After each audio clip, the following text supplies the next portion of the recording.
എൻ്റെ പ്രിയപ്പെട്ടവരെ,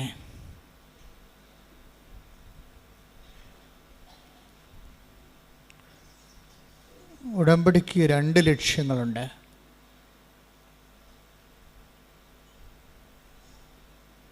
ഒരു മാനുഷികമായ ലക്ഷ്യവും ഒരു ദൈവികമായ ലക്ഷ്യവും.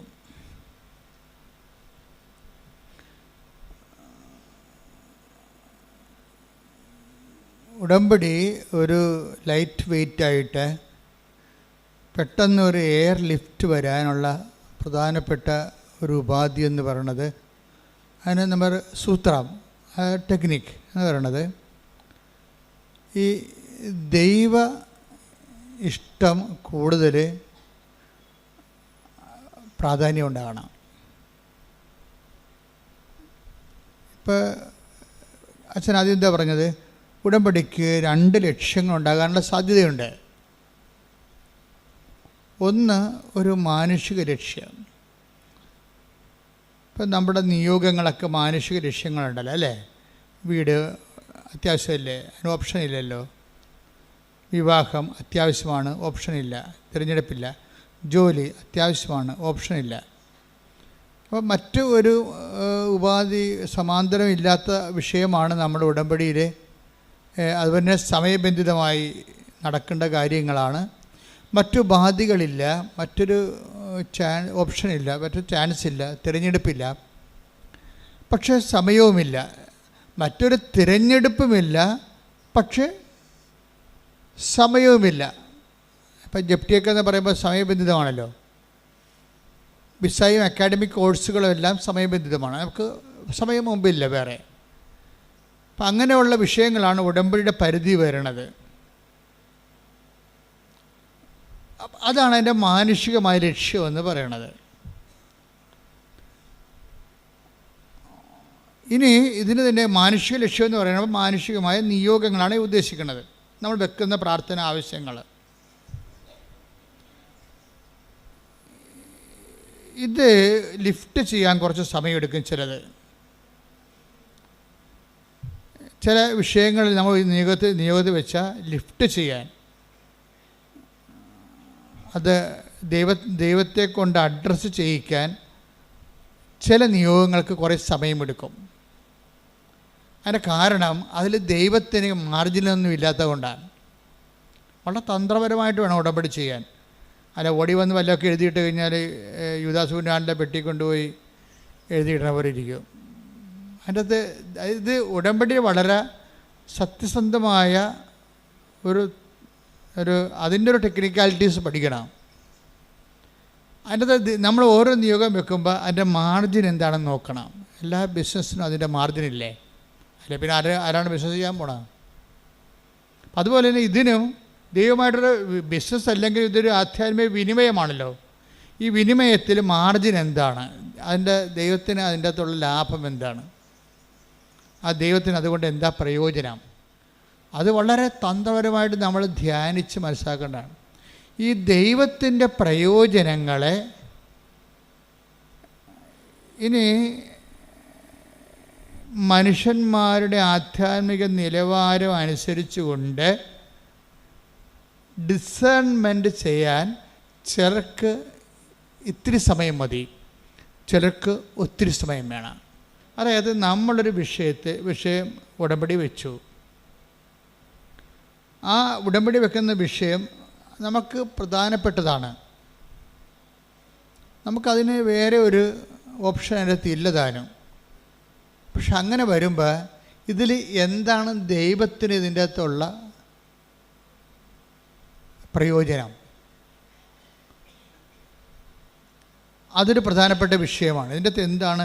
അപ്പോൾ എല്ലാത്തിനും നിങ്ങൾ ഒരു ഗ്യാരണ്ടി ചെയ്യേണ്ടത് interest of God in the covenant, ആ ഇൻറ്റൻഷൻസ് നിങ്ങൾ ഗ്യാരണ്ടി ചെയ്യണം. ആദ്യം ഞാൻ എന്തുകൊണ്ട് ഇങ്ങനെ സംസാരിക്കണമെന്ന് ചോദിച്ചു കഴിഞ്ഞാൽ, ലക്ഷക്കണക്കിന് സാക്ഷ്യങ്ങളെ ഞാൻ അനലൈസ് ചെയ്യും. എത്ര വർഷമായി ഉടമ്പടി അമ്മ 2016 തന്നത്. ഈ കൃപാസനം എന്ന് പറഞ്ഞ സംവിധാനം ഉള്ളത് 89 അന്ന് മുതൽ ലക്ഷക്കണക്കിന് മനുഷ്യർ പ്രാർത്ഥിക്കുകയും കൗൺസിൽ ചെയ്യുകയും ഒക്കെ ചെയ്യുമ്പോൾ ഞാനെല്ലാം നിശ്ചിതമായി നിരീക്ഷിക്കുന്ന ഒരാളാണ്. അപ്പോൾ ഏതാണ് പെട്ടെന്ന് ക്രാക്കാകണത്, പെട്ടെന്ന് ഫയർ ആകണമെന്നൊക്കെ എനിക്ക് ഏറെക്കുറെ ഒരു ഐഡിയ ഉണ്ട്. അതുകൊണ്ടാണ് ഞാൻ നിങ്ങളോട് പറയണത്, ഈ സ്പീഡ് ബൗണ്ടാകണമെങ്കിൽ, ഉടമ്പടി സ്പീഡ് ബൗണ്ടാകണമെങ്കിൽ അതിൻ്റെ അകത്ത് ആ വിനിമയത്തിലുള്ള ദൈവത്തിൻ്റെ ഇൻട്രസ്റ്റുകൾ അത് നമ്മൾ ഗ്യാരണ്ടി ചെയ്യണം. ദൈവത്തിൻ്റെ താല്പര്യം എന്ന് വെച്ചാൽ ആ ഒരു വിനിമയം നടന്നാൽ, ഇപ്പം നിനക്ക് കുട്ടി ഉണ്ടായി, ദൈവത്തിന് എന്താ പ്രയോജനം? നീ കൊച്ചിനെ മുടത്തി ഞായറാഴ്ച കുർബാനയും മുടക്കി നടക്കും, ദൈവത്തിന് നഷ്ടമാണ് വരാൻ പോണത്. മനസ്സിലായില്ലേ? നിനക്കിപ്പോൾ 7 കൊല്ലം, ഇപ്പം കൃപാസനത്തിൻ്റെ ഉടമ്പടിയുടെ വിഷയം എന്താണ്? കൃപാസനത്തിൻ്റെ എത്രയെത്ര പ്രാർത്ഥനകൾക്ക് ശേഷമാണ് ദൈവം ഉടമ്പടി തന്നിരിക്കുന്നത്.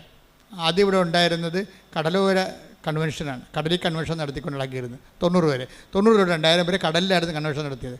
വള്ളക്കാരെല്ലാം വിളിച്ചുകൂട്ടി, ബോട്ടുകാരെല്ലാം വിളിച്ചുകൂട്ടി, എല്ലാ ബോട്ടിലും ഞാൻ കടലിൽ കൂടി വള്ളത്തെ പോയിട്ട് ഓരോ ബോട്ടിലും കയറി ഇറങ്ങി വെഞ്ചരിക്കുകയും ചെയ്യും.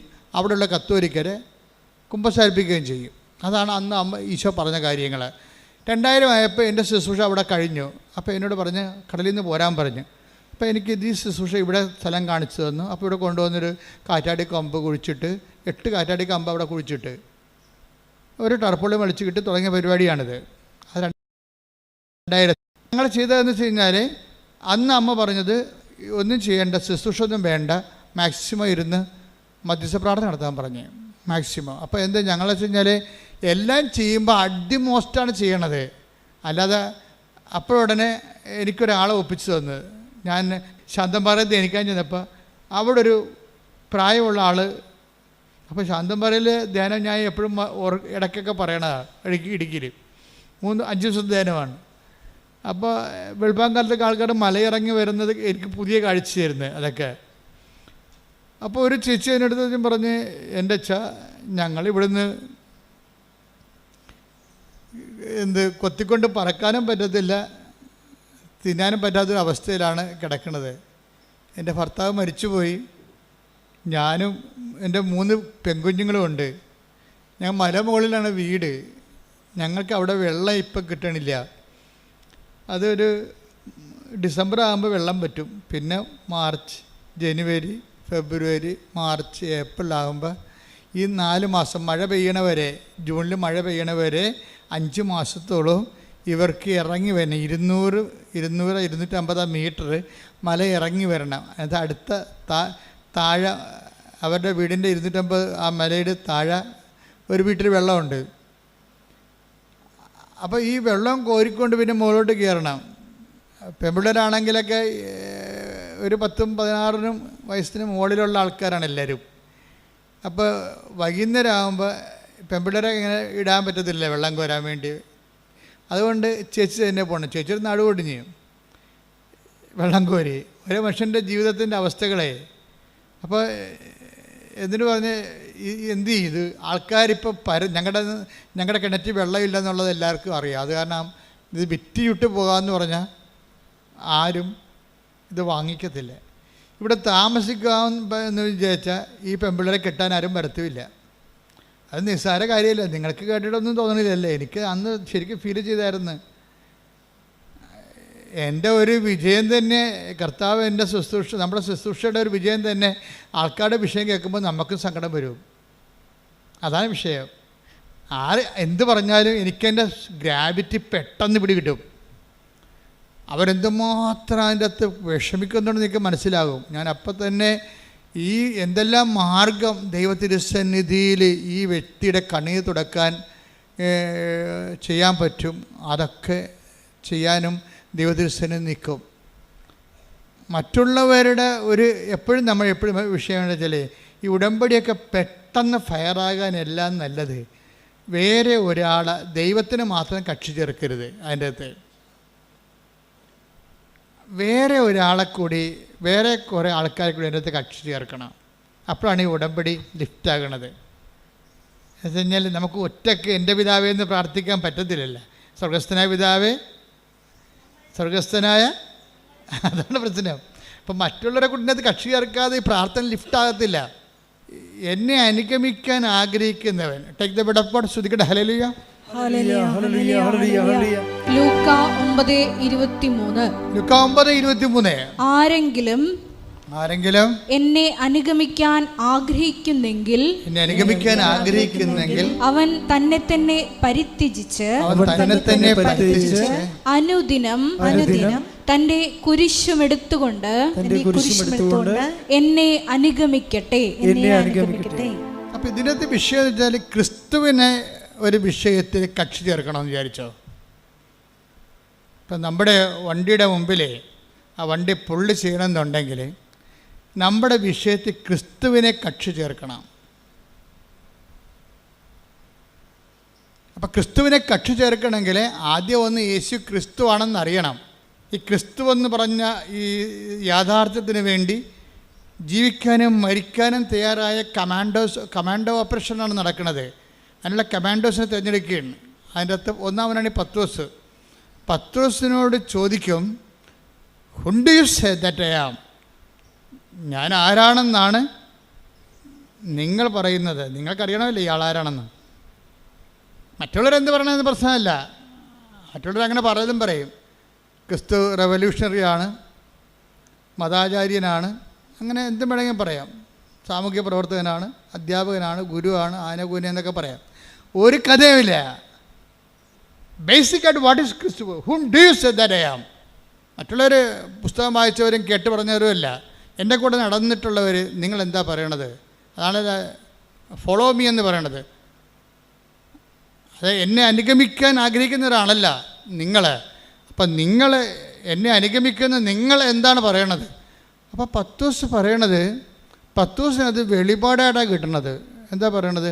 പത്രോസ് ശരിക്കും പറഞ്ഞാൽ കുറച്ച് കാര്യങ്ങൾ അറിയാം, കുറച്ച് കാര്യങ്ങൾ അറിയത്തില്ല. ക്രിസ്തു സംഭവങ്ങളിൽ എപ്പോഴും വരണ വിഷയം, എപ്പോഴും നിങ്ങൾ ക്രിസ്തുവിനെ എന്നെ മുഴുവനായി നമുക്ക് കുറച്ച് കാര്യങ്ങൾ ക്രിസ്തുവിനെ അറിയാം, പക്ഷെ കുറച്ച് കാര്യങ്ങൾ അറിയത്തില്ല. അതുകൊണ്ട് തന്നെയാണ് ക്രിസ്തു എപ്പോഴും ഒരു പഠന വിഷയമായി, അന്വേഷണ വിഷയമായി മാറണത്. പത്രോസ് പറയും, പത്രോസ് എന്താ പറയണത്?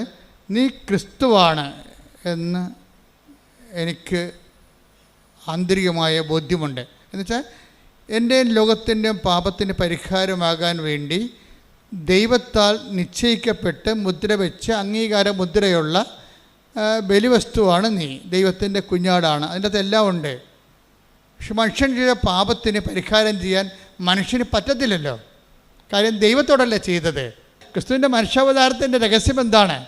ക്രിസ്തു എന്തുകൊണ്ട് മനുഷ്യരാകേണ്ട അവസ്ഥ വന്നു? കാര്യം മനുഷ്യനോട് ചെയ്ത പാപത്താണ് നമുക്ക് പരിഹരിക്കാം. ഇപ്പം കോടതിയൊക്കെ പരിഹരിച്ചില്ലേ? വണ്ടി ഇടിച്ച് മരിച്ചു കഴിഞ്ഞാൽ ശരി, അവന് എത്ര വയസ്സുണ്ട്, അവൻ്റെ പ്രൊഫഷൻ എന്താണ്, അവന് എത്ര മക്കളുണ്ട്, അവൻ്റെ പ്രായം എന്താണെന്നൊക്കെ നോക്കിയിട്ട് ജഡ്ജി പറയും, ശരി എന്നാൽ 5 ലക്ഷം രൂപ കൊടുക്ക്, അല്ലെങ്കിൽ 50 ലക്ഷം രൂപ കൊടുക്കാൻ പറയും. മനുഷ്യനോട് ചെയ്ത അപരാധത്തിന് കോടതി പരിഹാരമുണ്ട്. പക്ഷേ ഇത് പരിഹാരം അതല്ല.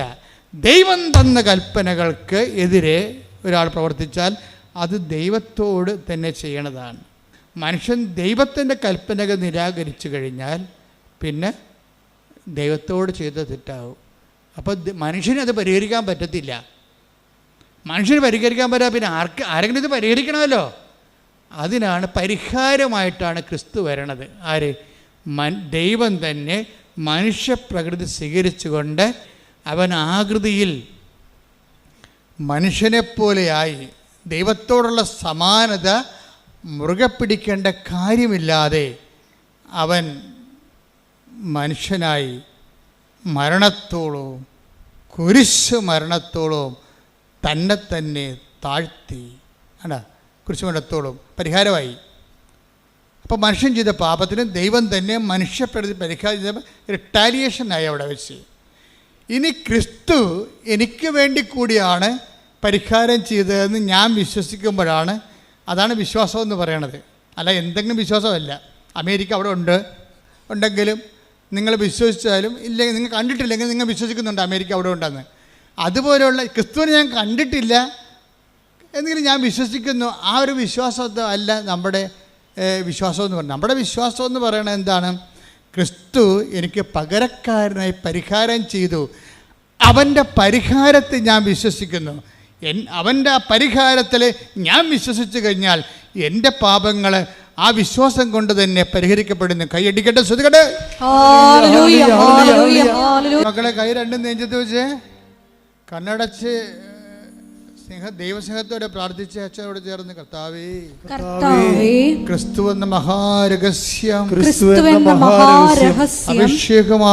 അഭിഷേകമായി മനസ്സിലാക്കുവാൻ എന്റെ ഹൃദയത്തെ എന്റെ അധരങ്ങളെ അങ്ങയുടെ വിശുദ്ധ രക്തത്താൽ കഴുകണമേ. ആത്മാവേ അങ്ങയുടെ ഉത്ഥാനത്തിന്റെ ഫലമായ ആത്മാവേ നിറയണമേ, വീണ്ടും നിറയണമേ. വിശ്വാസത്തിന്റെ മഹാരഹസ്യങ്ങളെ എനിക്ക് മനസ്സിലാക്കി തരണമേ. ക്രിസ്തുവിനെ സ്വീകരിക്കാൻ, ക്രിസ്തുവിന് വേണ്ടി ജീവിക്കാൻ, ക്രിസ്തുവിന്റെ നാമത്തെ പ്രഖ്യാപിക്കാൻ എന്നെ അഭിഷേകം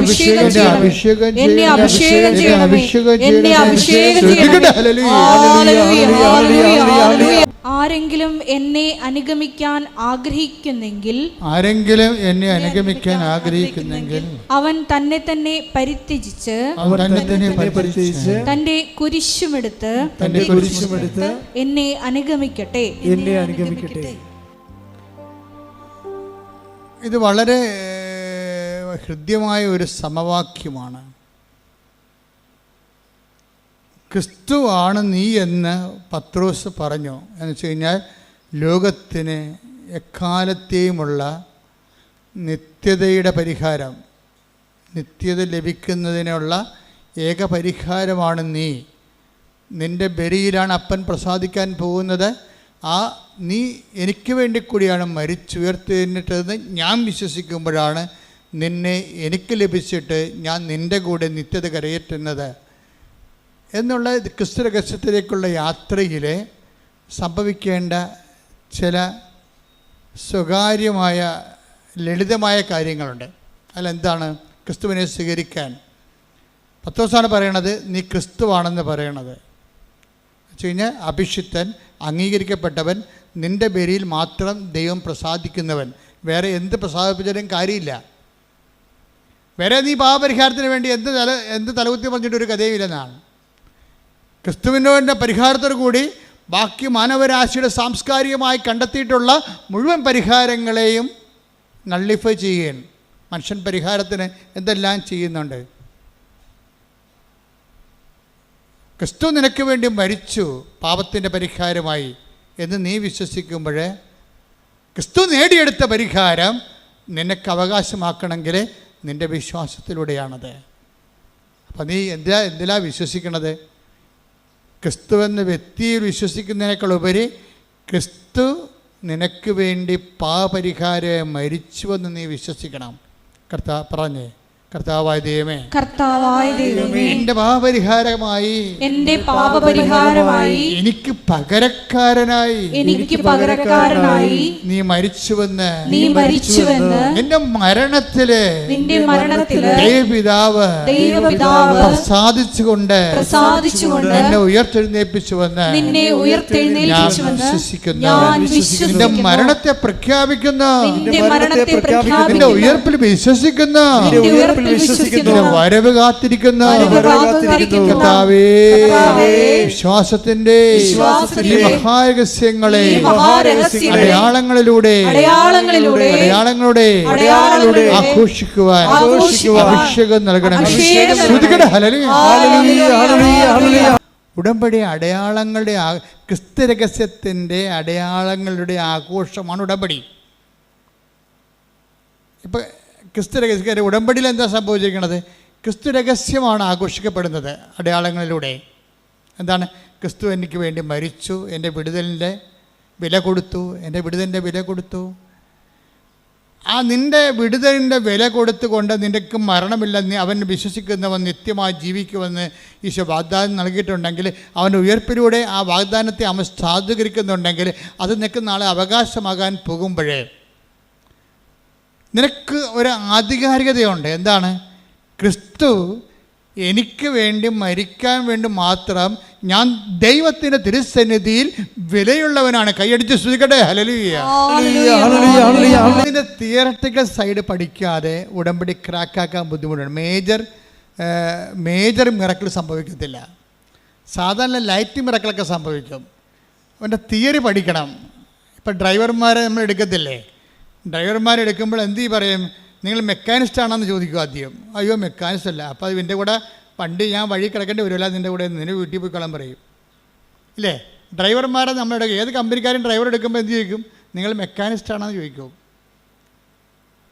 കാരണം ഡ്രൈവർ കം മെക്കാനിസ്റ്റിനാണ് നമുക്കൊരു കോൺഫിഡൻസ് ഉള്ളത്. ഉടമ്പടി പഠിക്കുമ്പോൾ അതിൻ്റെ ഡ്രൈവറായാൽ മാത്രം പോരാ, അത് ചെയ്ത് അനുഷ്ഠിച്ച് ഓരോ കാര്യം അച്ഛൻ ഇവിടുന്ന് പറഞ്ഞു വിടും, ഓരോ കാര്യം നിങ്ങൾ ചെയ്യും, നിങ്ങൾ ഡ്രൈവറാണ് അതിൻ്റെ, പക്ഷേ മെക്കാനിസ്റ്റ് അല്ല. ഉടമ്പടി എങ്ങനെ ക്രാക്കാക്കണം എന്നുള്ളതിൻ്റെ അതിൻ്റെ സൈദ്ധാന്തിക ലെവൽ അറിയണം. അതെന്താണ്? ക്രിസ്തു രഹസ്യങ്ങളുടെ ആഘോഷമാണ്. ക്രിസ്തു രഹസ്യം എന്ന് പറയുന്നത് എന്താണ്? ക്രിസ്തു എനിക്ക് വേണ്ടി പകരക്കാരനായി മരിച്ചു. പറഞ്ഞേ, ക്രിസ്തു എനിക്ക് വേണ്ടി പകരക്കാരനായി മരിച്ചു. എനിക്ക് ലഭിക്കുന്ന ഓരോ കുരിശിലും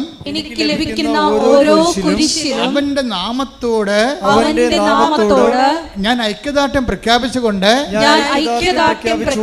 അവന്റെ മരണത്തെ ഞാൻ പ്രഖ്യാപിക്കുന്നു. എനിക്ക് ലഭിക്കുന്ന അനുദിന സങ്കടങ്ങളിലൂടെ അവന്റെ മരണത്തെ പ്രഖ്യാപിക്കുമ്പോൾ അങ്ങനെ മരണത്തെ പ്രഖ്യാപിക്കുന്നവർക്ക് അവനോടുകൂടി മരിക്കുന്നവർക്ക് അവന്റെ മരണം വാഗ്ദാനം ചെയ്യുന്ന അവനോടുകൂടിയുള്ള നിത്യജീവിതത്തെ ഞാൻ പ്രഖ്യാപിക്കുന്നു, പ്രത്യാശിക്കുന്നു. ശ്രുതികട ഹല്ലേലൂയ, ഹല്ലേലൂയ, ഹല്ലേലൂയ, ഹല്ലേലൂയ, ഹല്ലേലൂയ. യേശുവേ നന്ദി. ഹല്ലേലൂയ, ഹല്ലേലൂയ, ഹല്ലേലൂയ. നീ എനിക്ക് വേണ്ടി മരിക്കും, നീ എനിക്ക് വേണ്ടി ഉയർത്തി നിൽക്കും, നീ എനിക്ക് വേണ്ടി പാപപരിഹാരമാകും. കാര്യം നീ ക്രിസ്തുവാണ്. ഈ ക്രിസ്തു രഹസ്യത്തെ പ്രഖ്യാപിക്കുമ്പോൾ അത് പകുതിയോളം വെളിപാടാണ് പത്രോസിന്. അപ്പോൾ ഈശോ പറഞ്ഞുകൊണ്ട് ശമയോൻ പറഞ്ഞു, it is not flesh and blood that reveals you, it is my father in heaven എന്ന് ഈശോ പറയുന്നുണ്ട്. എന്താ പറയുന്നത്? ഈ ഇത്രയും നീ ക്രിസ്തുവാണെന്ന് പറഞ്ഞ അത്രയും കാര്യങ്ങളില്ലേ, അത് നീ പഠിച്ചതല്ല, നിന്നെ പഠിപ്പിച്ചതാണ്. നീ അത് പഠിച്ചതല്ല, അത് നീ പഠിപ്പിച്ചതാണ്. ആരാണ്? എൻ്റെ സ്വർഗസ്ഥനായ പിതാവ്. ദൈവവേദനേ, നിന്നെ ക്രിസ്തുവിനെ പഠിക്കണമെന്നുണ്ടെങ്കിൽ നിനക്ക് ദൈവപിതാവിൻ്റെ സഹായം വേണ്ടി വരും. പ്രാർത്ഥിക്കുക, കർത്താവേ അങ്ങേ പിതാവിന്റെ സഹായത്താൽ പത്രോസിനെ പോലെ അങ്ങേ പഠിക്കാനുള്ള വെളിപാടിന്റെ ദൈവസ്നേഹത്താൽ എന്നെ അഭിഷേകം ചെയ്യണമേ. ക്രിസ്തു മഹാരഹസ്യത്തിന്റെ വാതിക്കലെത്തി അങ്കണത്തിലേക്ക് പ്രവേശിച്ചു എന്ന് ഈശോയ്ക്ക് മനസ്സിലായി. അപ്പോൾ പത്രോസ് പറയും, it is flesh and blood that reveals you. ഇത് നിൻ്റെ മാംസവും രക്തവുമല്ല, നിൻ്റെ അറിവല്ല, ഇത് അപ്പ നിന്നോട് പറഞ്ഞിട്ടുണ്ട് എന്നെക്കുറിച്ച്. Though now you got the pass, നിനക്ക് പ്രവേശന അനുമതി ലഭിച്ചു. അപ്പോൾ ഇത് ഭയങ്കര സംഭവമാണ്. ക്രിസ്തു ഉടനെ പത്രോസിനെ മനസ്സിലാക്കി. എന്താ പറഞ്ഞത്? ഇത് നിനക്ക് ഇതിൻ്റെ കഴിവില്ലെന്ന് എനിക്കറിയാം, നീ അത്രയും പഠിച്ചിട്ടില്ല എൻ്റെ രഹസ്യം. പക്ഷെ അപ്പ നിനക്ക് ക്രിസ്തു രഹസ്യത്തിൻ്റെ ഒരു സൗധങ്ങളിലേക്ക് പ്രവേശിക്കാൻ വേണ്ടി അപ്പ നിനക്ക് പ്രവേശന പാസ് തന്നിട്ടുണ്ട്. Now I know it. ഇപ്പം എനിക്ക് മനസ്സിലായി. ഇനി എനിക്ക് നിന്നോട് കുറച്ച് കാര്യം പറയാനുണ്ട്. നിന്നോടും നിന്നെപ്പോലെ കമാൻഡോയാകാൻ വേണ്ടി ദൈവം വിളിച്ചവരോടെല്ലാം പറയാം.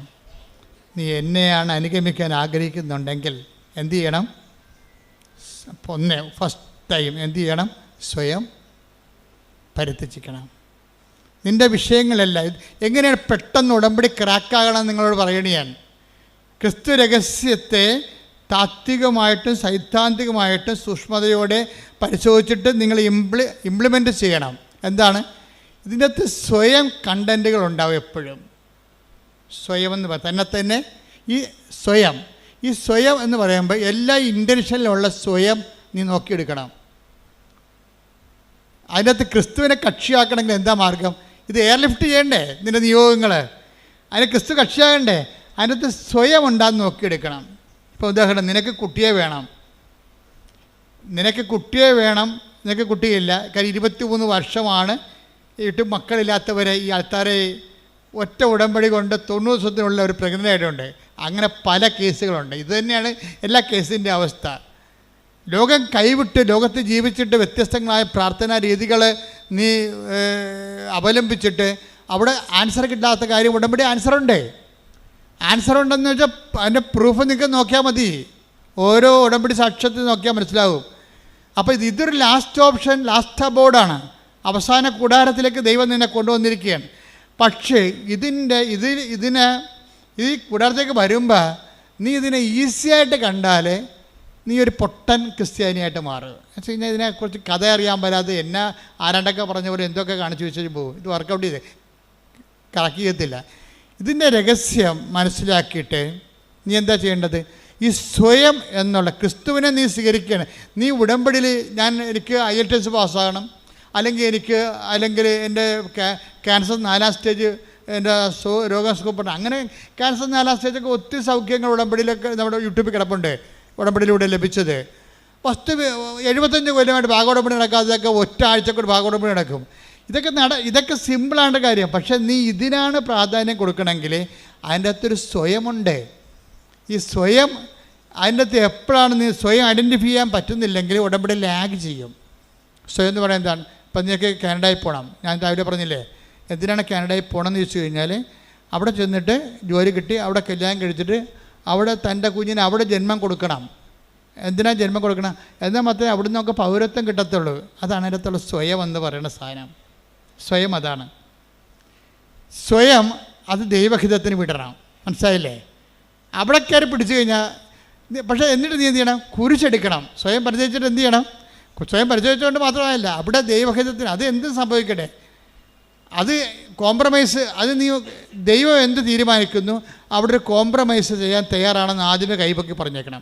കർത്താവേ, ഇതാണ് എൻ്റെ സ്വയം, പക്ഷേ ഇതേ സമയത്ത് അറ്റ് എനി കോസ്റ്റ് പരിത്യജിക്കാൻ ഞാൻ തയ്യാറാണ് എന്ന് പറഞ്ഞ്, കർത്താവേ എൻ്റെ നിയോഗത്തിൽ എഴുതിയിരിക്കുന്നതാണ് എൻ്റെ സ്വയം. അത് നിന്നെ സ്വീകരിക്കാൻ വേണ്ടി ഏത് ഒത്തുതീർപ്പിനും ഞാൻ തയ്യാറാണ്. അപ്പൊ ഈ സ്വയം ക്രിസ്തുവിനെ സ്വീകരിക്കാൻ വേണ്ടി കുപ്പയായിട്ട് കരുതാൻ നമുക്ക് കഴിഞ്ഞാൽ ഇത് പെട്ടെന്ന് ലിഫ്റ്റാവും. എന്ന് വെച്ച് കഴിഞ്ഞാൽ പിന്നെ എന്ത് ചെയ്യണം? അതിൻ്റെ അകത്തൊരു ക്രോസ് കണ്ടൻറ്റ് നിങ്ങൾ ആഡ് ചെയ്യണം. ക്രോസ് കണ്ടൻറ്റ് എന്ന് പറയുന്നത് എന്താണ്? എന്നെ അനുഗമിക്കാൻ ആഗ്രഹിക്കുന്നവൻ സ്വയം പരിത്യജിക്കുക. പിന്നെ എന്താണ്? കുരിശമെടുത്തുകൊണ്ട് കൂടെ വരിക. അപ്പം അപ്പോഴാണ് ഈ ക്രിസ്തു എന്ന് പത്രോസ് പറഞ്ഞ സംഭവം ഇവനെ അവകാശം ഓഹരിമാക്കാനുള്ള സൊല്യൂഷൻസിൻ്റെ ഇക്വേഷൻസ് പറയുകയാണ് ഈശോ. എന്താണ്? അതിനൊന്ന് ക്രിസ്തുവിനെ സ്വീകരിക്കാൻ എന്ത് ചെയ്യണം? സ്വയം എന്നുള്ള സംഭവം എല്ലാത്തിൻ്റെ അകത്ത് സ്വയം ഉണ്ടാകും. ഇപ്പം നിനക്കൊരു കുഞ്ഞിനെ വേണം, ദാറ്റ്സ് ഓക്കെ, ന്യായമായ ആവശ്യമാണ്. കുഞ്ഞിനെ കിട്ടുമ്പോൾ അതിൻ്റെ അകത്തൊരു സ്വയമുണ്ട്. എന്താ കാര്യം? ഇനി കുഞ്ഞിനെ സംബന്ധിച്ചിടത്തോളം കുഞ്ഞിനെ കിട്ടിയാൽ ചിലപ്പോൾ ചില പെണ്ണുങ്ങൾക്ക് ക്രിസ്തുവിനെ, ഇതുവരെയുള്ള ക്രിസ്തുവിനെ നഷ്ടപ്പെടാൻ സാധ്യതയുണ്ട്. അങ്ങനെ സംഭവിക്കും. അതെന്താണ്? ഞാൻ എപ്പോഴും പറയുന്ന എൻ്റെ ഒരു അനുഭവമുണ്ട്. ഞാൻ ഇടവക ഒന്നും പറയണില്ല. ഞാൻ ഇടവക ഇരിക്കുമ്പോൾ എപ്പോഴും ഒരു ചേടുത്തി വരുമായിരുന്നു 2 പെൺകുഞ്ഞുങ്ങളുമായിട്ട്.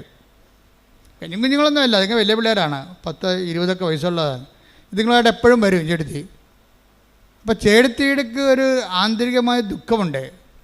അപ്പോൾ അത് എൻ്റെ മനസ്സിൽ പലപ്പോഴും ഫീൽ ചെയ്തിട്ടുണ്ട്. ഇവരുടെ സംസാരം സ്കാൻ ചെയ്യുമ്പോൾ എപ്പോഴും ഇവരുടെ ആന്തരികമായ ദുഃഖം എനിക്ക് മനസ്സിലായിട്ടുണ്ട്. കാര്യം വെച്ചാൽ ഈ പെൺപിള്ളേരൊക്കെ 2 കല്യാണം കഴിപ്പിച്ച് വിടും. പിന്നെ തനിക്ക് ഒരു കൊച്ചില്ലല്ല എന്നുള്ള ഒരു ദുഃഖം ഇവർക്കുണ്ട്.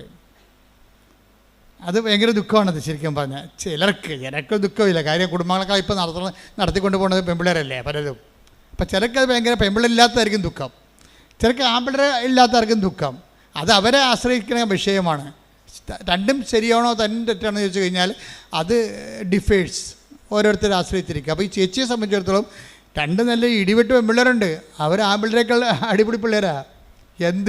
എന്ത് കാര്യം ചെയ്യാനും, ഏത് വണ്ടിക്ക് പോകാനും, എന്ത് കാര്യം സഹായിക്കാനും ചെയ്യാം. പക്ഷേ ഷീസ് നോട്ട് സാറ്റിസ്ഫൈഡ്. എന്താണെന്ന് വെച്ചാൽ അവർക്ക് സങ്കടമുള്ളതെന്ന് വെച്ച് കഴിഞ്ഞാൽ അവർക്കൊരു ആൺകുഞ്ഞുണ്ടായിരുന്നതാണ് പണ്ട്. ഇത് കുറേ നാളായിട്ട് കുഞ്ഞുങ്ങളില്ലായിരുന്നിട്ട് ഈ പെൺകുഞ്ഞുങ്ങൾ ജനിക്കണ മുമ്പ് അവർക്ക് ആൺകുഞ്ഞ് ജനിച്ചതാണ്. നല്ല മുഴുമുടക്കനായ നല്ല വെണ്ണപ്പരുവത്തിൻ്റെ കൊച്ചാണ് ജനിച്ചത്. പക്ഷേ എന്നാ പറ്റിയിരിക്കണമെന്ന് വെച്ച് കഴിഞ്ഞാൽ അതോടുകൂടി ഇവരുടെ കാര്യത്തിലൊരു തീരുമാനം ഉണ്ടാവും.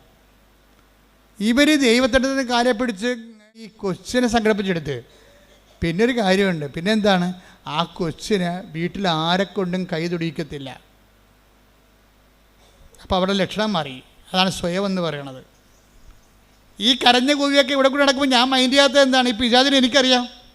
അതുകൊണ്ടാണ് ചില ആൾക്കാർക്ക് എന്തൊക്കെ പറഞ്ഞാലും, ഞാൻ എന്തൊരു നിലവിളിച്ചാലും നിങ്ങളവർക്ക് ജോസഫ് ചെന്ന മൈൻഡ് ചെയ്യാത്തത്. ഞാൻ എനിക്കറിയാം സാധനത്തിന്.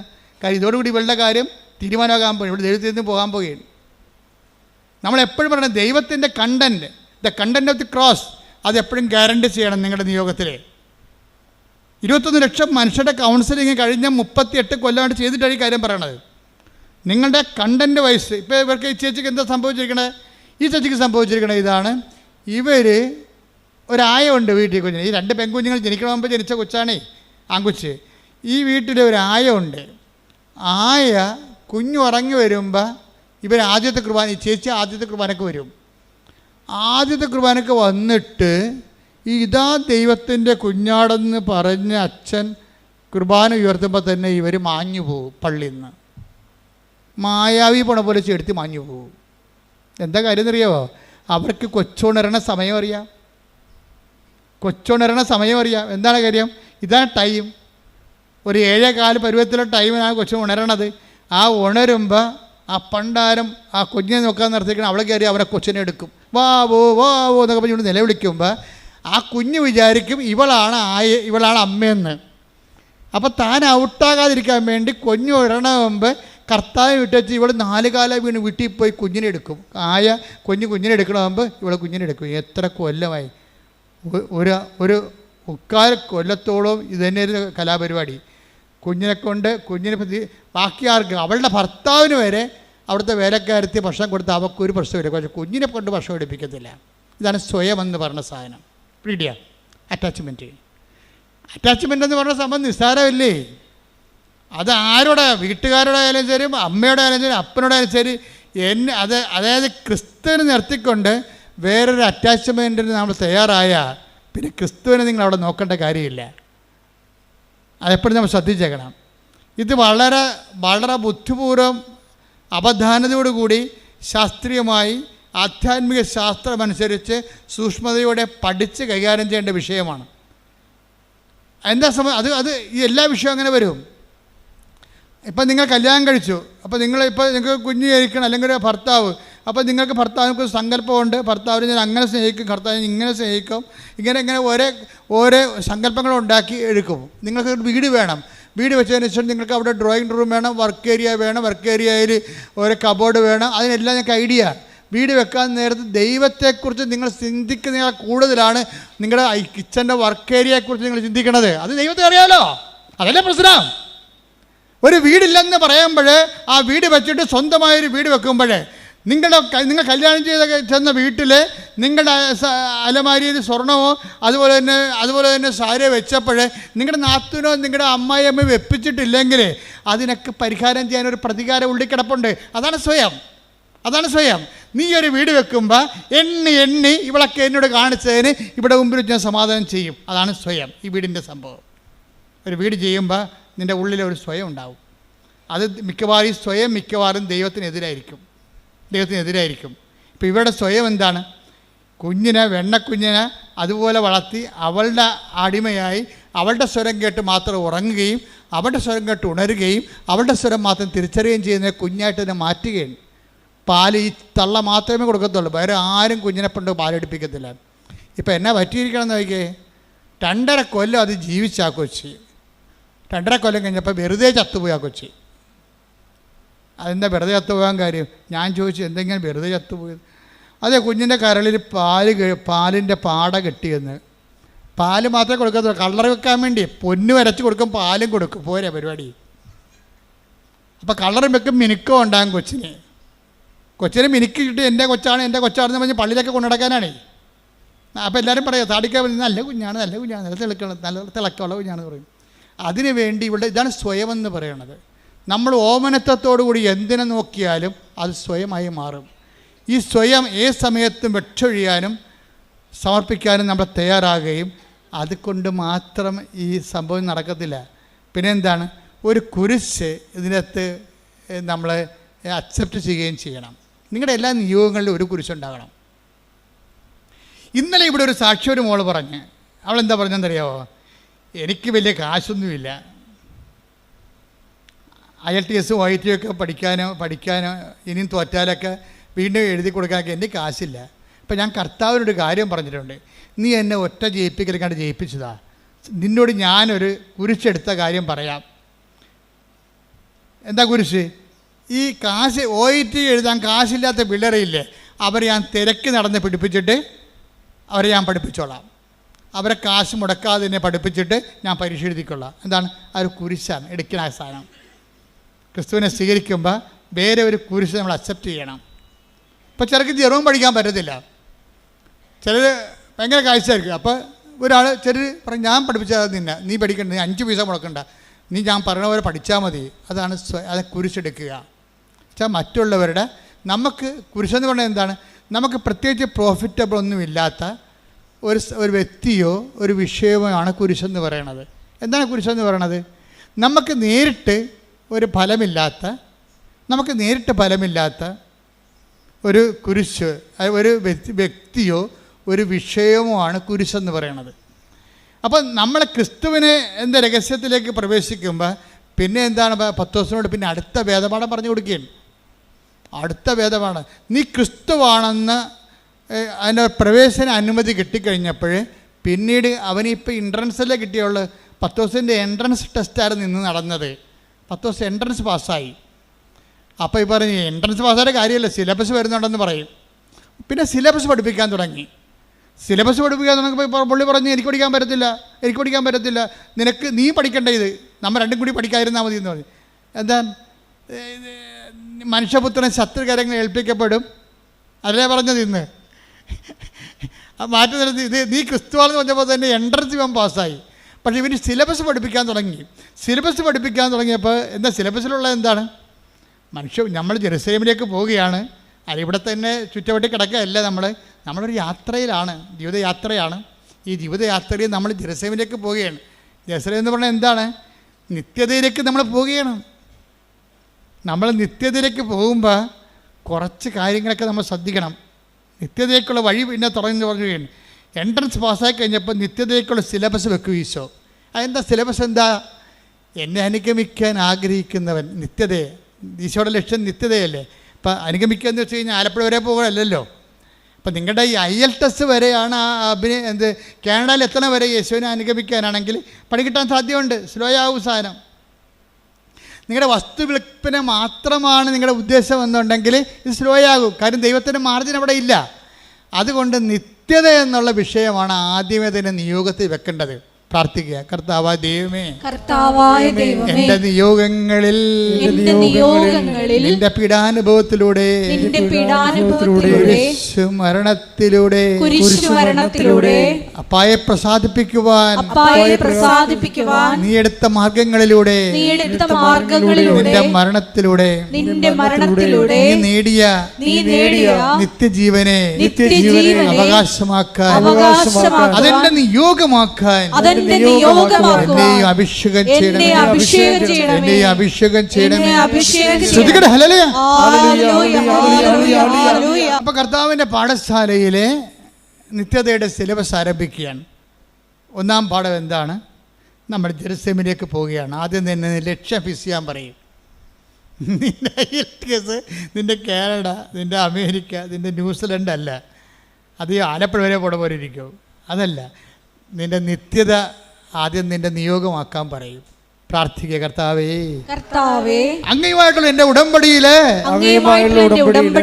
എന്റെ നിത്യത നിയോഗമാക്കാൻ എനിക്ക് അന്തർജ്ഞാനം നൽകണമേ.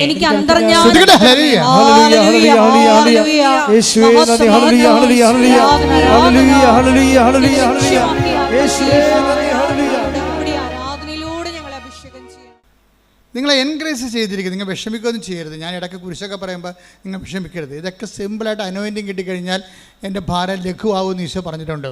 എന്താ പറഞ്ഞത്? എൻ്റെ ഭാരം ലഘുവാകും. അത് പ്രോമിസിങ്ങിലുള്ളതാണ്, വാഗ്ദാനത്തിലുള്ളതാണ്. അതുകൊണ്ട് നിങ്ങളുടെ കുരിശിനെ ഓർത്തോളം വിഷമിക്കൊന്നും വേണ്ട. ഞാനും കുറേ കുരിശ് കണ്ടതും ഇപ്പോൾ എടുക്കുന്നതുമാണ്. അപ്പോൾ ഇതിൻ്റെ ഭാഗമായിട്ട് മുന്നോട്ട് പോകും. അപ്പോൾ അതനുസരിച്ച് നമ്മൾ എംപവർ ചെയ്തുകൊണ്ടിരിക്കും. നമ്മൾ ചിന്തിക്കേണ്ട ഒരു വിഷയം എന്ന് പറയണത്, ഇപ്പോൾ തന്നെ ഇതിൻ്റെ എൻകറേജ് ചെയ്യുന്ന ഇതിൻ്റെ പകുതി ഇപ്പോൾ പത്രോസ് തന്നെ ഈശോ എന്താ പറഞ്ഞത്? നീ എൻട്രൻസ് പാസ്സായി, ഐ നോ ഇറ്റ്, പക്ഷേ ഇത് നോട്ട് ബൈ മെറിറ്റിലാണ് വന്നിരിക്കുന്നത്, ബട്ട് ബൈ ഗ്രേസാണ്. കുറച്ച് നിൻ്റെ അറിവാണ്, ബാക്കി ഗ്രേസാണ്. എന്താണ്? എൻ്റെ സ്വർഗസ്ഥനായ പിതാവാണ് നിനക്കിത്, ആ ഗ്രേസാണ് സംഭവം. അപ്പോൾ ഈ ഗ്രേസിൻ്റെ വാട്ടർ മാർക്ക് എല്ലായിടത്തും ഉണ്ടാവും. നീ സത്യസന്ധമാണെന്ന് നിയോഗം ഒന്ന് കണ്ടു കഴിഞ്ഞാൽ ദൈവത്തിന് മാത്രം ചെയ്യാനുള്ള ചില സംഭവങ്ങൾ ദൈവം നിനക്ക് തന്നുകൊണ്ടിരിക്കും. പത്രോസിന് അത്രയും വിവരമില്ല. പത്രോസിന് ഏറെക്കുറെ ഒരു ഐഡിയയേ ഉള്ളൂ ക്രിസ്തുവിനെക്കുറിച്ച്.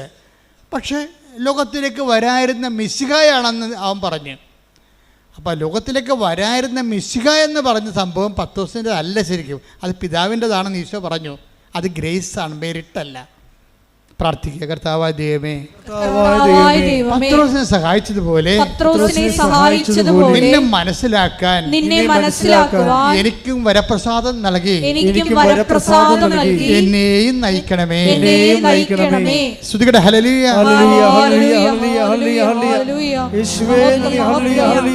ഇനി നമ്മുടെ യാത്ര ഇത്തിരി ദൂരമുണ്ട്. ഏതാണ്? We are going to Jerusalem. എന്ത് ജെറുസലേമാണ്? സ്വർഗീയ ജെറുസലേമാണ്. ആ സ്വർഗീയ ജെറുസലേമേക്കുള്ള നിത്യതയിലേക്കുള്ള യാത്രയാണ്. അതിന് നീ എക്വിപ്ഡാണെന്ന് ചോദിക്കും. എന്താണ്? എന്നെ അനുഗമിക്കേണ്ടി വരും. എന്നെ അനുഗമിക്കേണ്ടി വരുമ്പോൾ നമുക്കറിയാമല്ലോ, ഇപ്പോൾ എവറസ്റ്റിലൊക്കെ പോകുന്ന ആൾക്കാരെ, കയറുന്ന ആൾക്കാരെ, ഇപ്പോൾ എവറസ്റ്റിൽ കയറിയ ആൾക്കാരുടെ അനുഭവങ്ങളൊക്കെ യൂട്യൂബിലുണ്ട്. അപ്പോൾ എവറസ്റ്റിലേക്ക് കയറുന്ന വഴിക്ക്, പോകുന്ന വഴിക്ക് 8000 അടി കയറണ്ടേ. അപ്പോൾ ഒത്തിരി സായിപ്പന്മാർ കയറിയിട്ടുണ്ട്, ഒത്തിരി അവിടെയുള്ള ഈ നേപ്പാളുകാർ കയറിയിട്ടുണ്ട്.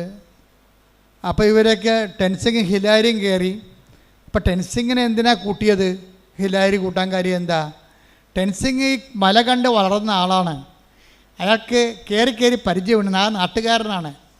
ഇപ്പം കടലിൽ പോകുമ്പോൾ മത്സ്യത്തൊഴിലാളിനെ കൊണ്ടല്ലേ പോകാൻ പറ്റത്തുള്ളൂ. കടലിൽ അല്ലാതെ പുസ്തകം നോക്കി കടൽ നീന്തി പഠിച്ച ആൾക്കാരെ കൊണ്ടുപോകാൻ ടെക്സ്റ്റ് ബുക്കിൽ കൊണ്ടുപോകാൻ പറ്റത്തില്ലല്ലോ.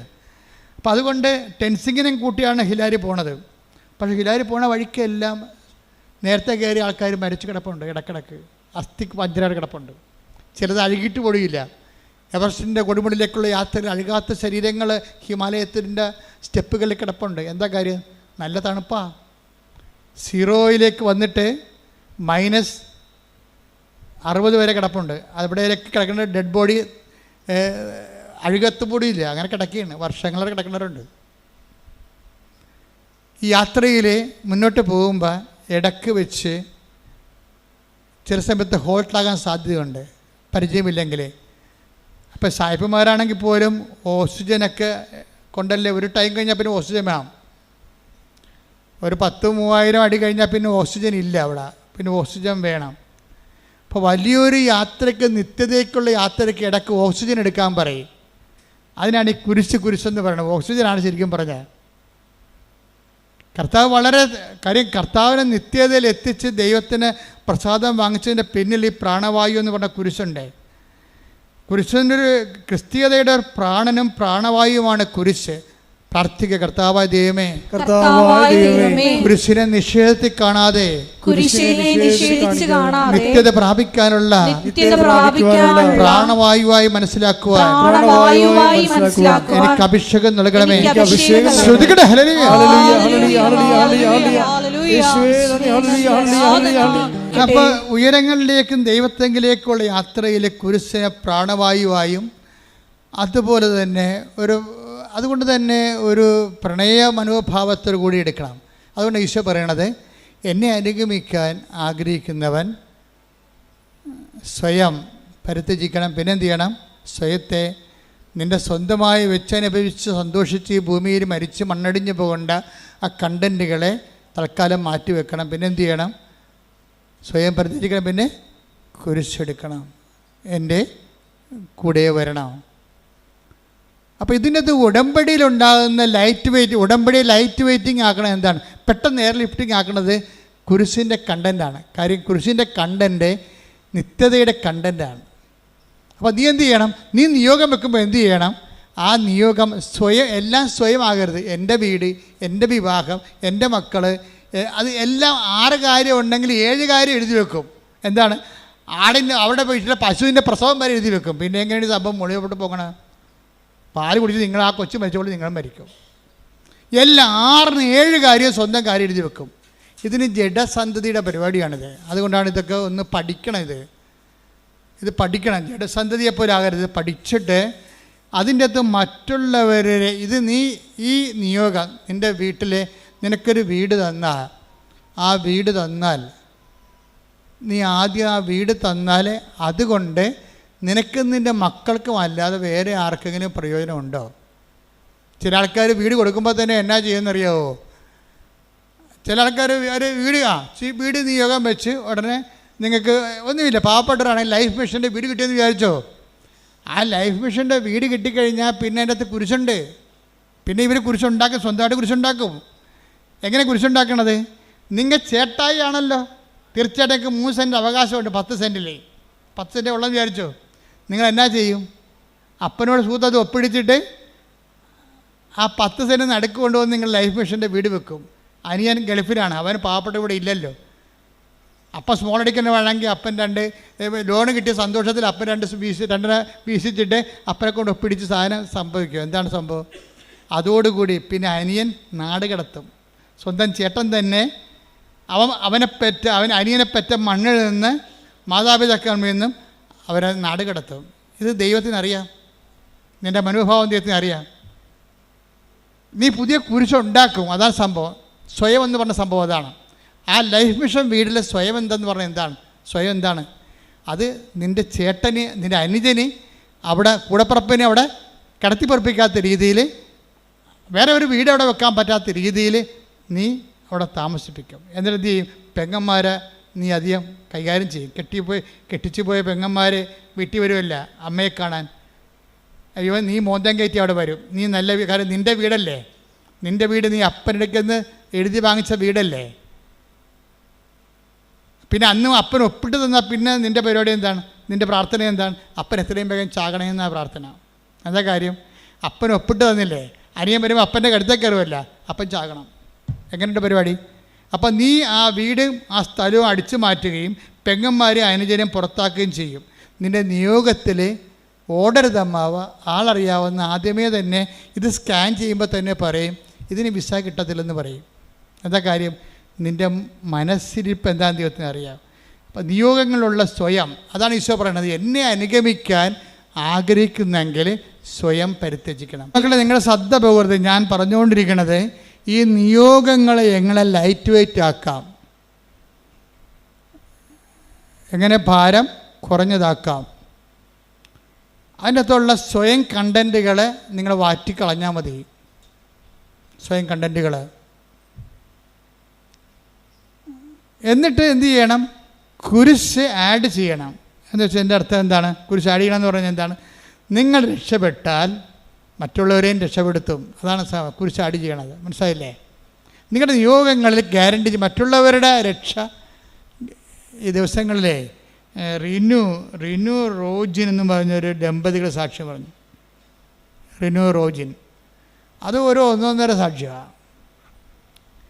കുറേ ഘട്ടങ്ങളുണ്ട്, 13 ഘട്ടങ്ങളാൻ പറ്റിയ സാക്ഷ്യത്തിനുണ്ട്. ഞാൻ എല്ലാം ഒന്നും പറയാൻ ഉദ്ദേശിക്കണില്ല. അതിൻ്റെ ഒരു ഉദ്ദേശം, റിനു റോജിൻ ദമ്പതികളാണവർ. പെട്ടെന്ന് ഈ ഭർത്താവിന് ഒരു പനി വരും.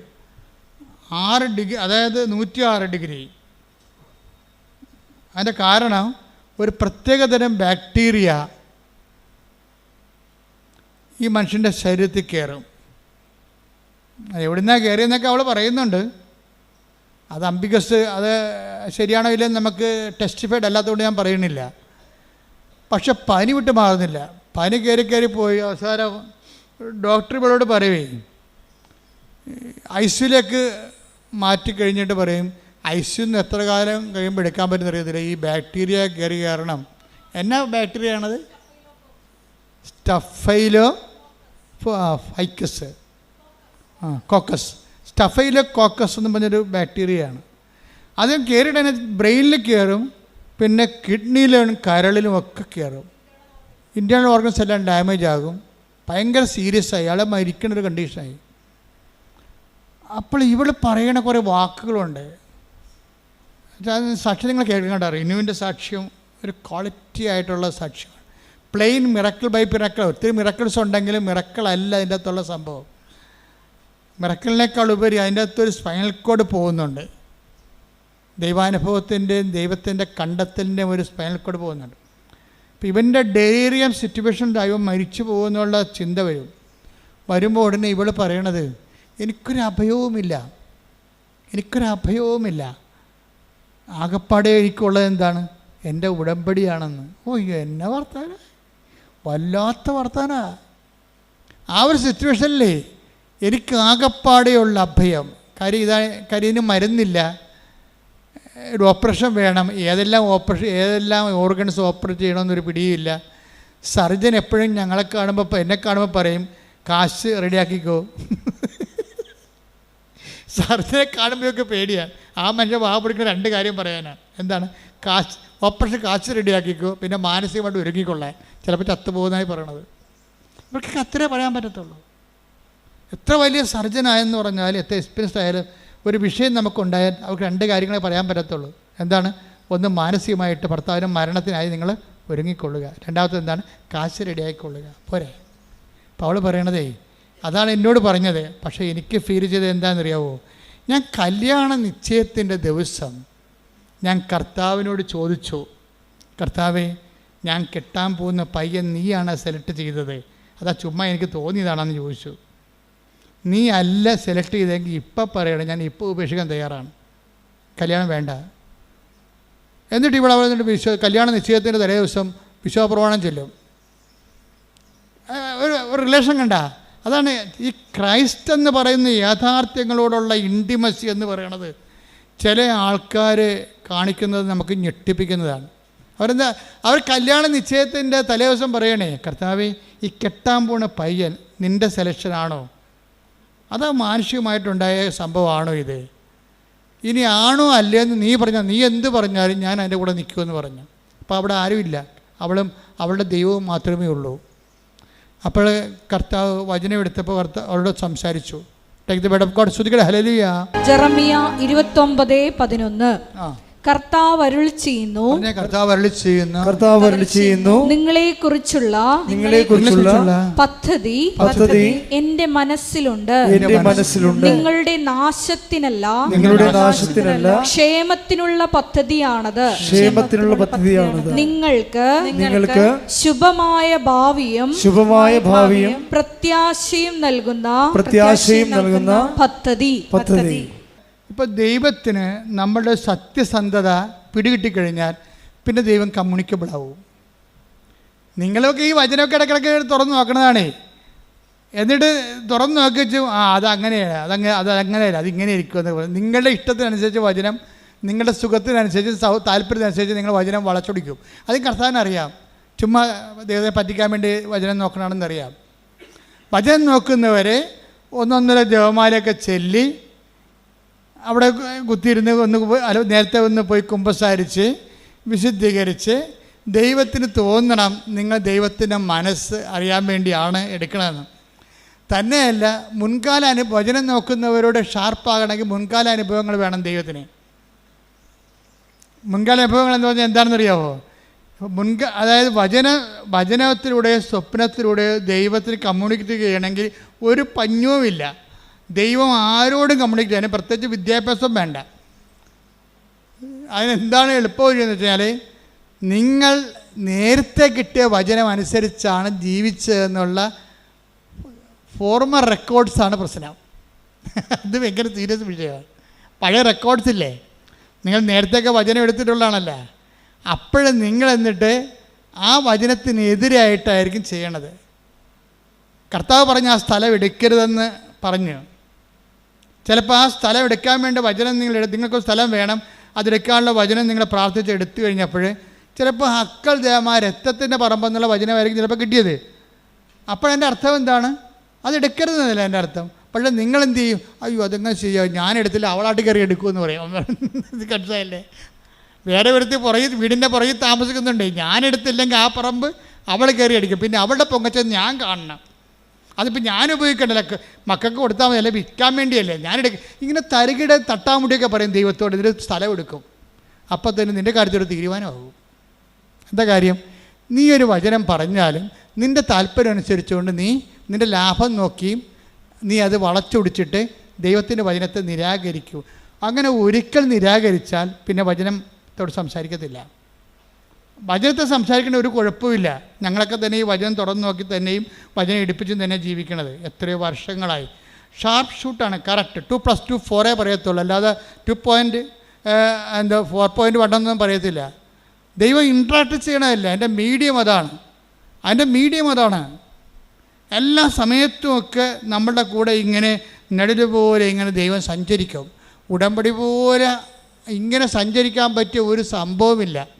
കാര്യം മറ്റേത് പ്രാർത്ഥന നോക്കിയാലും ഉടമ്പടി 10 പേരെടുത്താൽ അവർ സത്യസന്ധരാണെങ്കിൽ 10 പേരുടെ കൂടെയും ദൈവം സഞ്ചരിക്കും. സ്വപ്നം, ദർശനമെങ്കിൽ ദർശനം.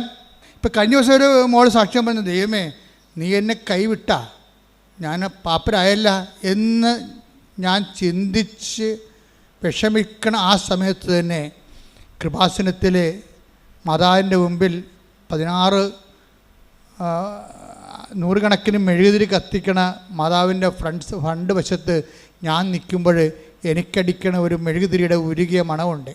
അതെന്നെ പാസ് ചെയ്ത് പോയെന്ന്. അപ്പോൾ എനിക്ക് മനസ്സിലായി, അമ്മ കൈവിട്ടിട്ടില്ല, അമ്മ എൻ്റെ കൂടെയുണ്ടെന്ന്.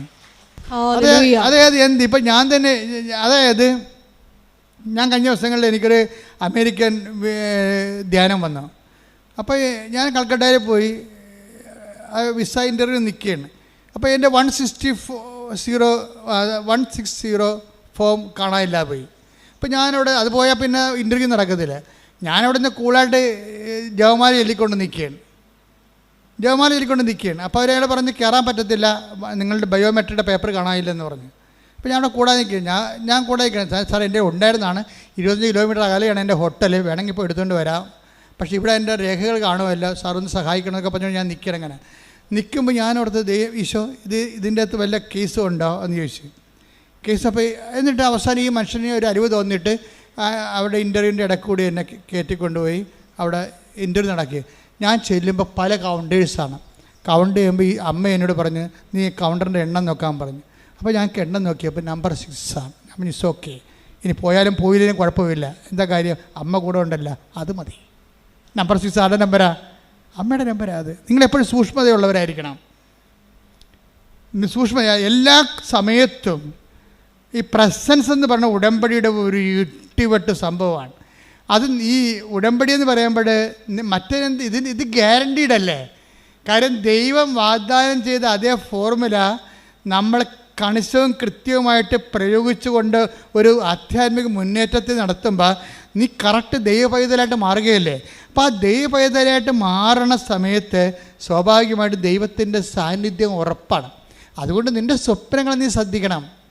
ഞാൻ ഇടയ്ക്കൊക്കെ ആൾക്കാരോട് പറയുവേ, ഈ ദൈവം വരുന്ന ദേശീയപാതയാണ്. ഉടമ്പടി കഴിഞ്ഞാൽ പിന്നെ നമ്മുടെ ദൈവവും നമ്മളുടെ ബന്ധം പഞ്ചായത്തോടെ നിന്ന് സ്റ്റേറ്റ് ഹൈവേ എന്ന് മാറിയിട്ട് ദേശീയപാതയായിട്ട് മാറും. അല്ലെങ്കിൽ നമ്മൾ മാറ്റണം അതിനെ. ഇപ്പോൾ ദേശീയപാത എന്താ സംഭവിക്കണത്? ദേശീയപാത ഡൽഹിയിൽ നിന്ന് കന്യാകുമാരിയിലോട്ട് പോകണത് വേറെ ദീർഘദൂര പാതയാണ്. അവരെന്ത് ചെയ്യും? ആ ദീർഘദൂരമുള്ള ആൾക്കാർക്ക് വേണ്ടി സേഫാകാൻ ഇടയ്ക്ക് പട്ടി ചാടി വീഴുക, കഴുത പശു വന്ന് കയറുക. വടക്കേട്ടിലൊക്കെ ചെല്ലുമ്പോൾ പശുവാണ് നേരെ റോഡിൽ കൂടി നടക്കണം മുഴുവനും. ഞാൻ തന്നെ അത്ഭുതപ്പെട്ടു പോയി. ഓട്ടോറിക്ഷയും ആൾക്കാരും സൈക്കിൾ റിക്ഷയും ഇതിൻ്റെയൊക്കെ കാറും പശുവും എല്ലാം കൂടി നടക്കണുണ്ട്. കഴിഞ്ഞ ദിവസങ്ങളൊക്കെ ഉത്തർപ്രദേശിലും ബീഹാറിലൊക്കെ ഞാൻ പോയി. അപ്പോൾ അവിടെ എല്ലാം ഇത് തന്നെ അവസ്ഥ. അപ്പോൾ അവിടെ അതായത് ഇതുപോലെയുള്ള അവസ്ഥകൾ മാറ്റിയിട്ട് ഇത് എല്ലാവരും കയറി നിരങ്ങണ ഒരു റോഡല്ല ദൂരയാത്രയ്ക്ക് ഉപയോഗിക്കണത്. അത് 2 സ്ഥലത്തും മതിൽ കെട്ടിയിട്ട് ദൂരയാത്രക്കാരെ മാത്രം സേഫ് ചെയ്യാൻ, ലോക്കലായിട്ടുള്ള ചെറിയ ദൂരത്തിൽ പോണവർക്കെല്ലാം സർവീസ് റോഡ് കൊടുത്തിരിക്കുകയാണ് ഗവൺമെൻറ്. നിങ്ങൾ ഉടമ്പടി എടുക്കുമ്പോൾ ഉടമ്പടി ഒരു ദീർഘദൂര യാത്രയാണ്. അതുകൊണ്ട് ആവശ്യമില്ലാത്തതൊക്കെ ഒഴിവാക്കിയേക്കണം. പട്ടി പശു കഴുത ആവശ്യമില്ലാത്തൊക്കെ പോയി നിരങ്ങരുത്. എല്ലാത്തിനകത്ത് പോയി വാർത്തയിലേക്ക് പിടിക്കരുത്. അതിന് ഇപ്പോൾ കൃപാസനത്തിൽ എനിക്കൊരു പോളിസിയുണ്ട്.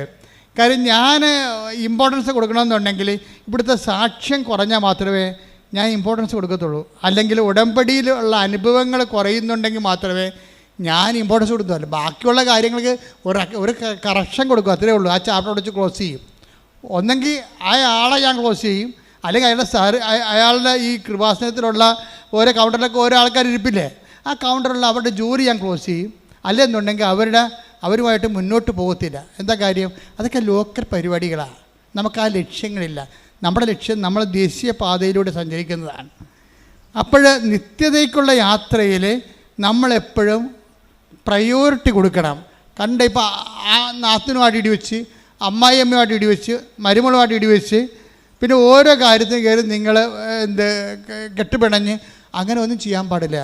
അത് മതിൽ കെട്ടി തിരിച്ചിട്ട് കഴുതയും പശുവൊക്കെ പോകാൻ വേണ്ടി സർവീസ് റോഡ് വെച്ചേക്കണം. അത് നിങ്ങൾ നിത്യതയിലേക്ക് പോണ വഴിയാണ്.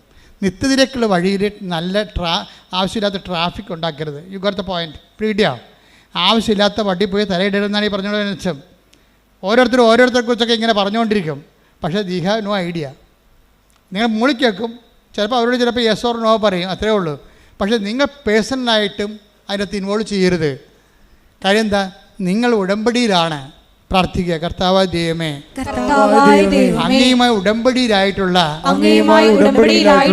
നിത്യതയുടെ ദേശീയപാതയിൽ സഞ്ചരിക്കുന്ന എന്നെ ആ പാതയിലൂടെ നിത്യത വരെ സഞ്ചരിക്കുന്നതിന് പിൻപിടുത്തം ചെയ്യുന്ന എല്ലാ വിഷയങ്ങളുടെ മേലും എനിക്ക് വിടുതൽ നൽകണമേ.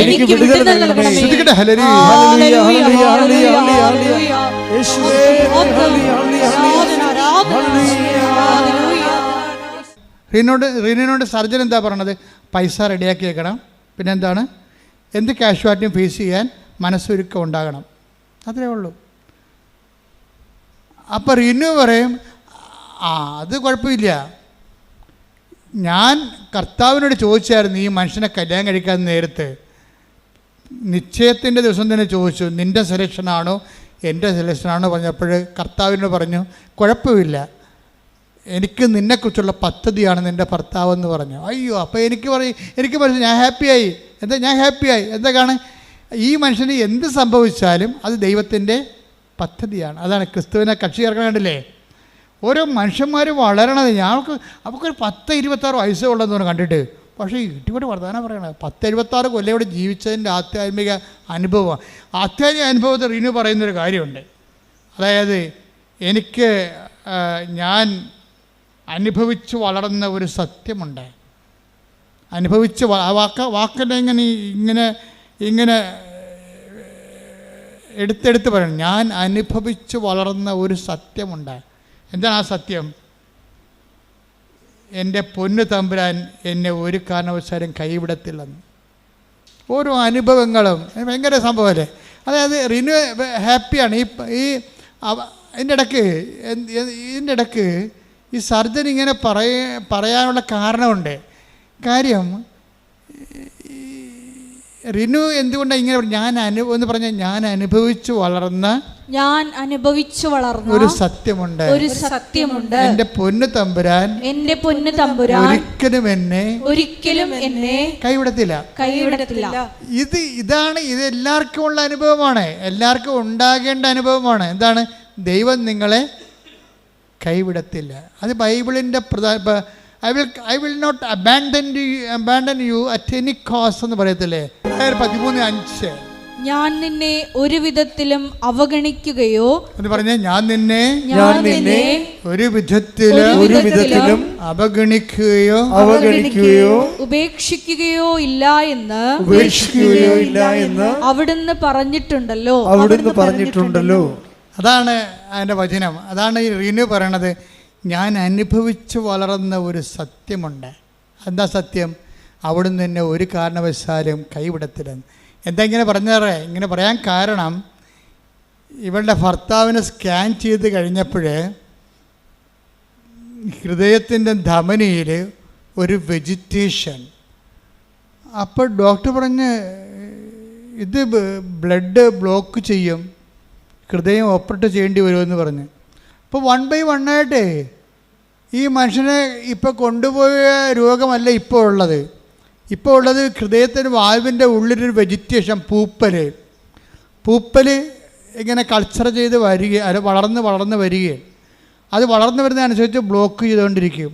അപ്പോൾ അവൾ എന്നാ ചെയ്തതെന്ന് വെച്ച് കഴിഞ്ഞാൽ അവൾ ആശുപത്രി ചാപ്പലിൽ കയറിയിട്ട് പറഞ്ഞു, ഞാൻ ഒറ്റക്കാണെന്ന് പറഞ്ഞു കർത്താവിൻ്റെ. അപ്പം ചാപ്പലിലെ മുഴുവൻ ലൈറ്റ് ഓഫായി കിടക്കിയിരുന്നു. ഞാൻ ഒറ്റക്കാണെന്ന് പറഞ്ഞപ്പോൾ അവളങ്ങനെ പറയാൻ കാരണമുണ്ട്.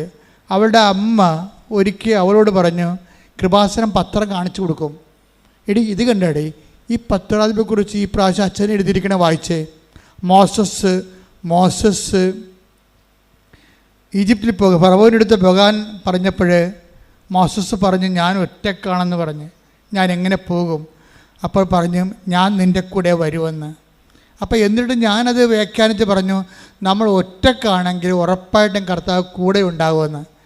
അവളിപ്പോൾ ഭർത്താവിൻ്റെ ഹൃദയനാളിക്ക് പൂപ്പലടിച്ചപ്പോൾ സർജൻ ഹൃദയം ഓപ്പറേഷൻ ചെയ്യണം, അത് കാഷ്വാലിറ്റി ഉണ്ടാക്കുമെന്ന് പറഞ്ഞപ്പോൾ അവൾ പറഞ്ഞു, ഞാൻ ഒറ്റക്കാണെന്ന്. അപ്പോൾ ആ ഇരുട്ടത് ചാപ്പലിൽ മങ്ങിയ വെളിച്ചത്തിൽ ഞാൻ എൻ്റെ യേശുവിനെ കണ്ടെന്ന്. ശ്രുതിക്കട്ടെ ഹല്ലേലൂയ.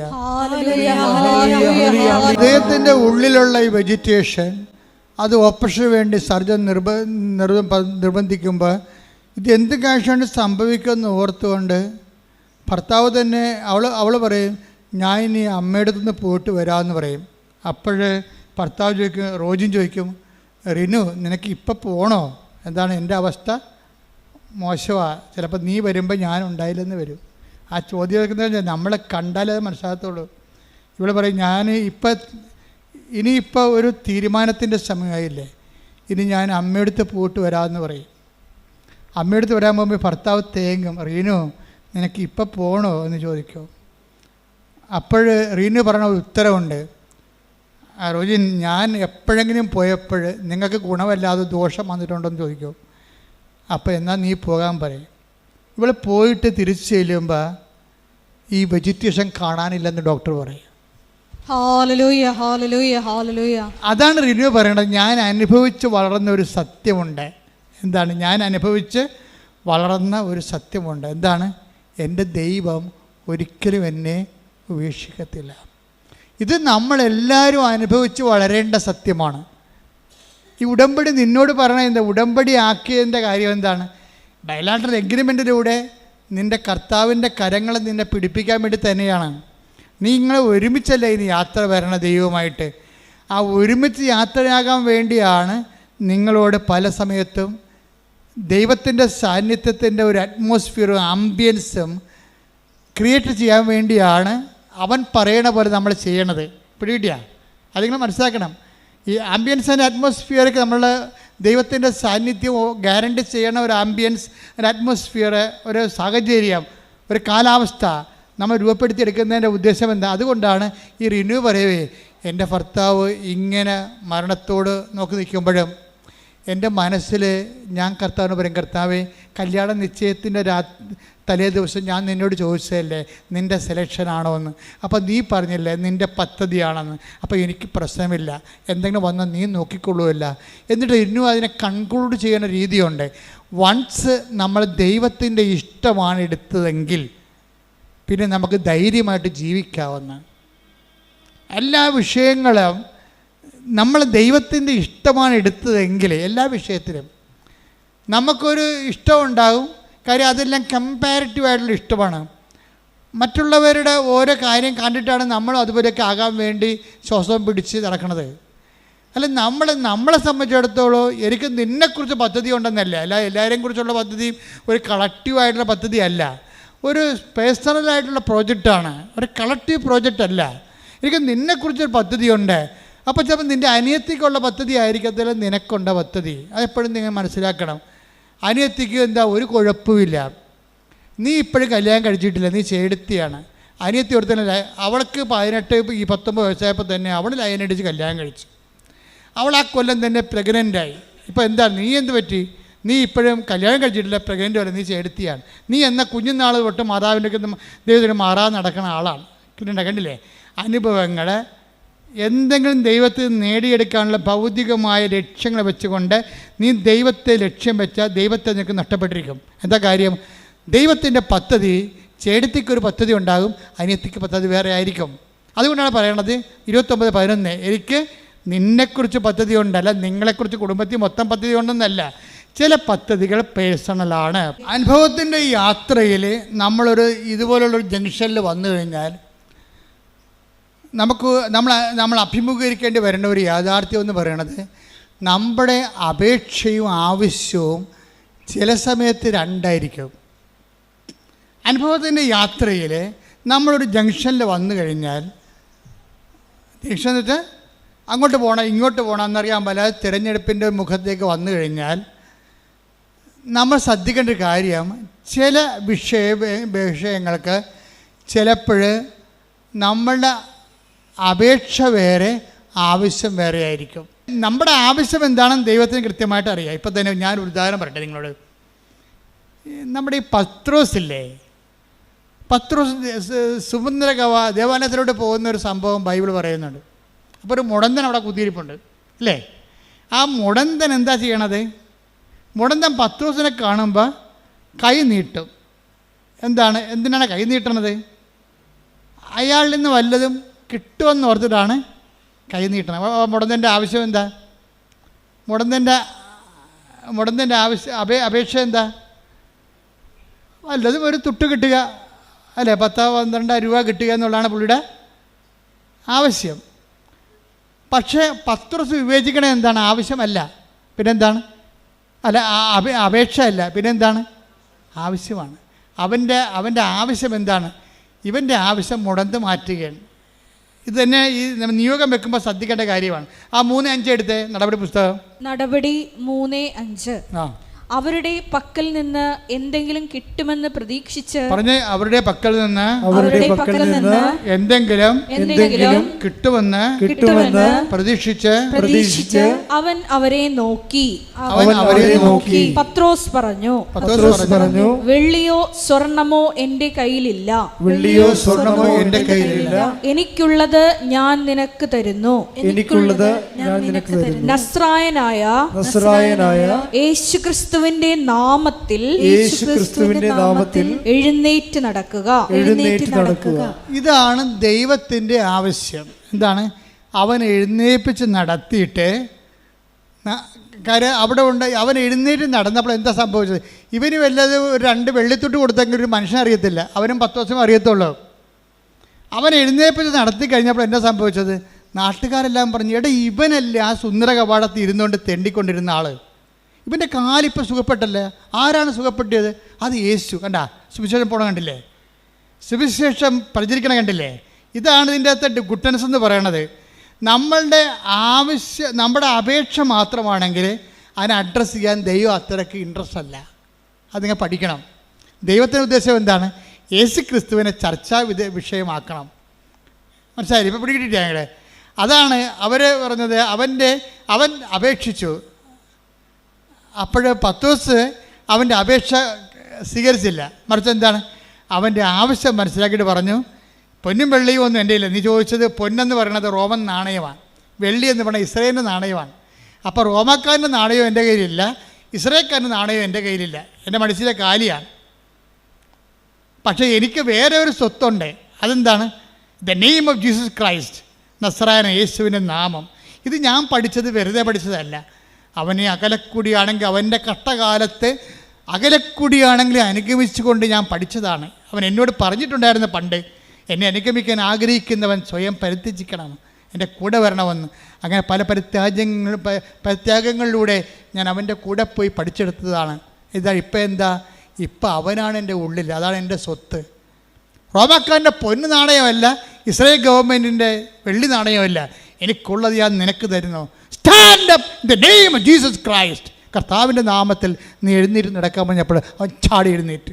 അവരെ കണ്ടവരെല്ലാം പറഞ്ഞു, ഇവനല്ലേ അവിടെ സുന്ദര കവാടത്തിൽ എത്ര വർഷമായി അവിടെ കുത്തിയിരുന്ന് തെണ്ടിയത്, ഇപ്പോൾ എനിക്ക് സുഖം പ്രാപിച്ചു.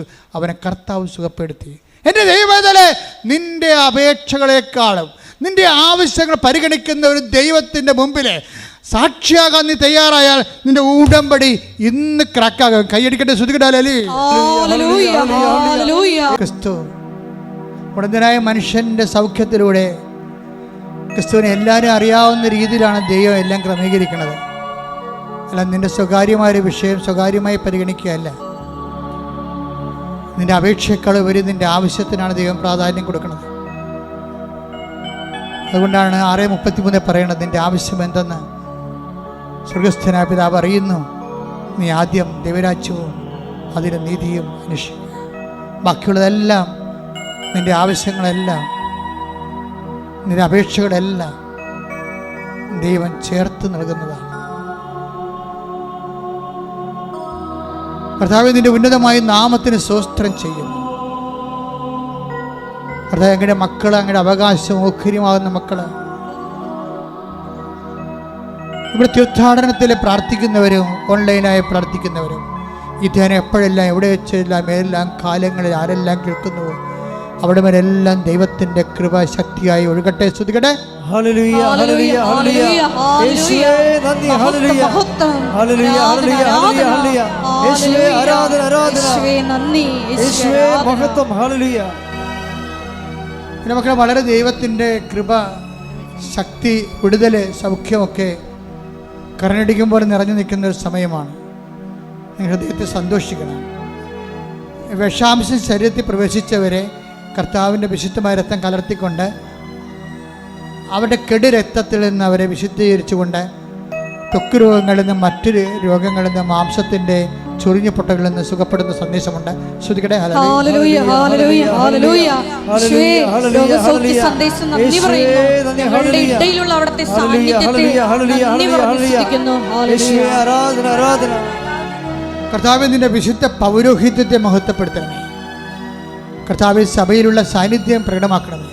ഈശോ മുടന്തനെ പോലെ ക്രിസ്തുവാണ് എന്നെ സുഖപ്പെടുത്തിയതെന്ന് നാട് മുഴുവൻ പറഞ്ഞു നടക്കുമ്പോൾ, അവനെ നേരത്തെ അറിയാമായിരുന്നവനെ, അവന് സംഭവിച്ച മാറ്റങ്ങൾ തിരിച്ചറിയുമ്പോൾ ജനങ്ങളും രാജ്യങ്ങളും ക്രിസ്തുവിലേക്ക് തിരിച്ചു വരാൻ വേണ്ടി ദൈവമേ ഞങ്ങളെ സുവിശേഷത്തിൻ്റെ ഉപകരണങ്ങളാക്കണമെന്ന് പ്രാർത്ഥിച്ചുകൊണ്ട് ശ്രദ്ധിക്കട്ടെ. Hallelujah hallelujah. മഹത്വം മഹത്വം.